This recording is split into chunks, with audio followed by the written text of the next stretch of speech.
Hi Food 52, I'm Ariel Clementine. I'm going to be making powdered bacon fat, knock on wood, and hopefully it'll turn out okay. I've never done it, so you're seeing the live attempt. My baby Henry is asleep in the room behind you, so hopefully he will stay asleep, otherwise I'll have a baby on my hip as I finish. Okay, so we're going to start with bacon fat that I've liquefied and strained through a strainer. And I need 16 grams of it, so hopefully I have enough.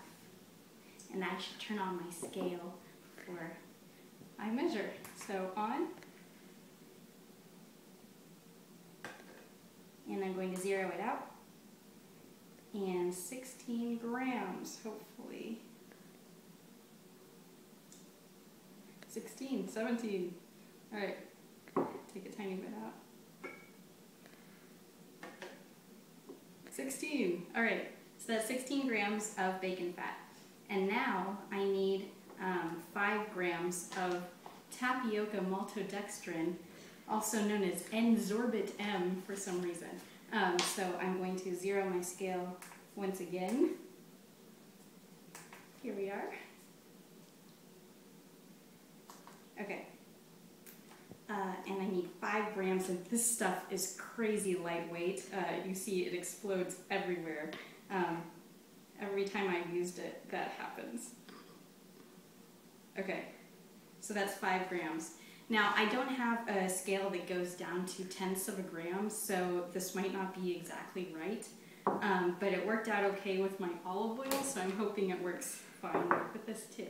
Okay, so here's my Tapioca Maltodextrin, my 16 grams of bacon fat, and then you just whisk them together. Yeah, and it ends up looking pretty terrible. This is a gummy, awful mess, you'll see, but I'm just going to keep whisking it a bit. And when I tried powdered olive oil, it got stuck in the whisk just like this, and I said, well, surely this is not correct. But whisk a bit more. I'm going to push it out of the whisk with my finger. Yeah. And they said if you've done it right, it looks like lumpy biscuit dough. And this looks just a little bit too wet to me. So I know you're supposed to be very sciencey and exact with your measurements, but I'm just going to add a touch more to that and see what happens. Hopefully it will be okay. It goes out everywhere. It's like the lightest weight flour you've ever used. This looks pretty good to me. I'll show you the bowl in a second, but you can see it looks a little bit lumpier and powderier, and it smells very bacony. I'm going to enjoy eating it. Okay, yeah, so I'll show you. There's what I've got, and I would say that's sort of like a lumpy biscuit dough. So next step to make it a powder, like we're wanting. Is it okay if I move this videographer? That's Helen, the nanny behind the camera. Hi. So I'm going to scrape this stuff into a fine sieve. And then, you know, I just use my fingers because it's easier. And nothing falls to the ground. Instead, it pushes through and looks like these crazy little vermicelli noodles. Yeah. So I'm just going to keep pushing it. You know, I'm not sure if this is how it's supposed to be or not. Perhaps my mixture is still a little bit too liquidy. But this is what my olive oil powder looked like. Bonk.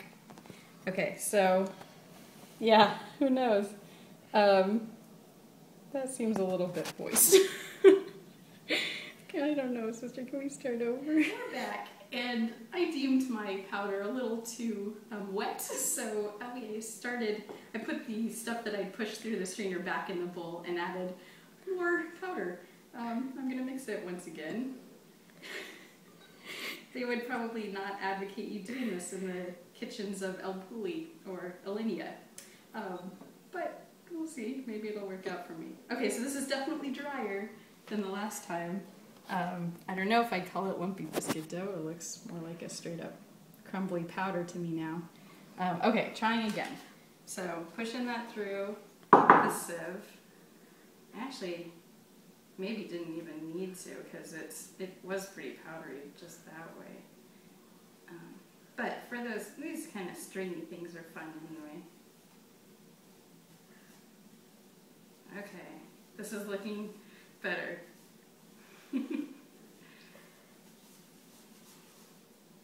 All right. Yeah, right? We could call that a powder, couldn't we? Sure. Okay, so I'm going to taste it with my clean hands. Yeah, it's definitely bacon fat. We're going to be putting it on top of miniature savory funnel cakes, so it'll hopefully mimic the look of a powdered sugar topping on a funnel cake, but it will taste like bacon. So thank you for watching. Okay, bye.